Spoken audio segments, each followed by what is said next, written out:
Shalom, les bien-aimés, que Dieu vous bénisse.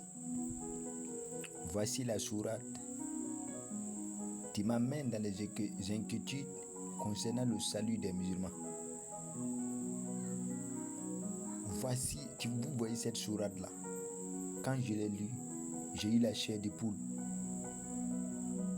Mais c'est pas ça là seulement. Nous allons voir des autres encore. J'aimerais que ouvrez vos yeux, des frères musulmans. Il ne faut pas vous aller regarder, c'est-à-dire regarder des hommes ou soit des prédicateurs. Si ton âme est en danger, faut pas que tu vas te blaguer. L'enfer est éternel. Quand tu vas rentrer en enfer, tu ne vas jamais sortir, même un jour. Vous voyez, automatiquement, quand nous voyons cela, même, nous-mêmes nous sommes découragés. Regardez. Là. Il est bien écrit. Bien écrit même.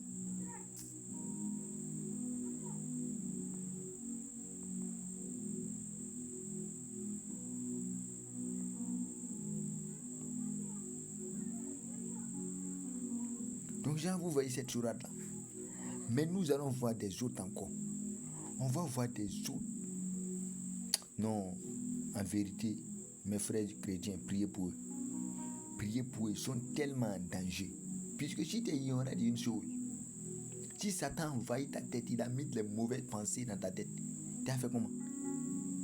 Tu vas suivre les faux enseignants quand même. Regardez la sourate 66. On voit les sourate 66 ayat 8.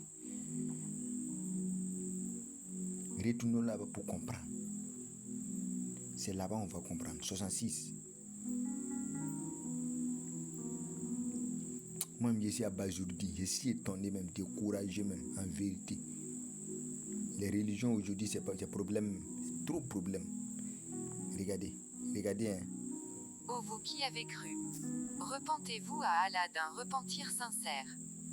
Il se peut que votre Seigneur vous efface vos fautes et qu'il vous fasse entrer dans des jardins sous lesquels coulent les ruisseaux, le jour où Allah épargnera l'ignominie aux prophètes et à ceux qui croient avec lui. Leur lumière courra devant eux et à leur droite, ils diront, Seigneur, parfais-nous notre lumière et pardonne-nous. Car tu es omnipotent. S'il vous plaît, les frères musulmans, venez m'expliquer cette sourate-là. Je ne comprends pas bien. Vous pouvez mettre en commentaire, venez m'expliquer comment, je ne comprends rien même dans ça là. Et puis voici d'autres encore catastrophiques. Non.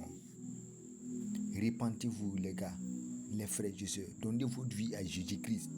C'est Jésus-Christ seulement qui dit, je suis le chemin, la vérité et la vie. Il n'y a aucune personne qui a dit ça. Il dit ni ne vient au Père. Il n'a pas dit ni ne va au Père, ni ne vient au Père que par moi.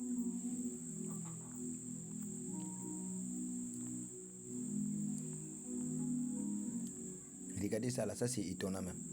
Automatiquement.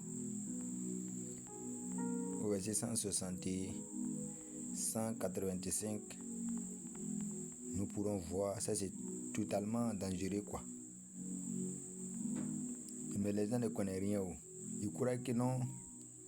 La vie là est dans la main des prédicateurs. C'est rentré ici, c'est sorti ici.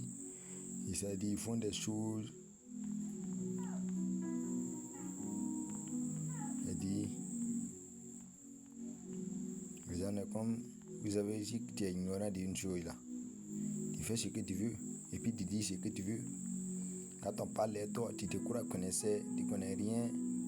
Et puis tu veux te jouer au connaisseur, tu ne cherches pas à comprendre ni rien. Regardez. Regardez ça là. Toute âme goûtera à la mort. Toute âme. Suivez bien, hein? C'est cette sourate là, il parle là, ça là. Il dit toute âme goûtera à la mort. Toute âme goûtera la mort. Mais c'est seulement au jour de la résurrection que vous recevrez votre entière rétribution.